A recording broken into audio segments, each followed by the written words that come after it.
రంగంలో అయితేనేమి, ఒక రాజకీయ రంగంలో అయితేనేమి, ఆనాడు ఎన్డీఎఫ్ చైర్మన్గా ఉంటూ ఎన్నో విప్లవాత్మకమైన అక్కడ కేంద్ర ప్రభుత్వం చేత కూడా ఇక్కడ ఓడినా సరే దేశంలోనే ఎన్నో లక్షల కోట్ల మంది రైతులకు ఆయన ఎన్డీఎఫ్ ద్వారా రుణమాఫీ చేయించడం జరిగింది. అలాగే మండలాల ఏర్పాటు, అంతవరకు దూరంగా ఉన్న అధికారాన్ని కొన్ని మైళ్ళ తరబడి పడుగాపులు కాయాల్సిన ప్రజల వద్దకు పాలనంటూ ఆ రోజు 330 తాలూకాల్ని 1100 మండలాలుగా విభజించి ప్రజల వద్దకు పరిపాలన తీసుకొచ్చిన మహానుభావుడు నందమూరి తారక రామారావు. ఇక్కడ తెలంగాణలో అప్పుడు ఏదైతే 6 జియోని తీసుకొచ్చి స్థానికులకి వాళ్ళు ఏ ప్రాంతం వాళ్ళు అయితే ఆ ప్రాంతంలోనే వాళ్ళు ఉద్యోగం చేసుకునే వెసులుబాటు కల్పించిన మహానుభావుడు నందమూరి తారక రామారావు.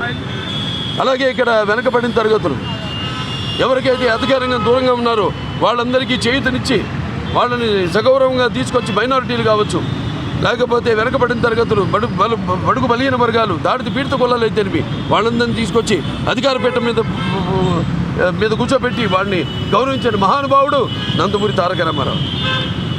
ఇంకా ఎంతో ఉంది. మనం ఆయన ఆశయాలను ముందుకు తీసుకెళ్ళాలి. ఆయనను స్ఫూర్తిగా తీసుకుని ముందు మన పార్టీని మనం బలపరుచుకుని ఆయన ఏవైతే ఆశయాలు ఉన్నాయో వాటిని ముందుకు తీసుకెళ్ళాలి అని ఆయన ఆశీస్సులు ఎల్లప్పుడూ మన మీద వెదజల్లాలని ఆ భగవంతుని మనస్ఫూర్తిగా కోరుకుంటూ ఆయనకి ఘన నివాళులు అర్పించుకుంటూ ఎన్టీఆర్ जब तक चांद और सूरज रहेगा, चांद और सूरज रहेगा, जब तक चांद और सूरज रहेगा,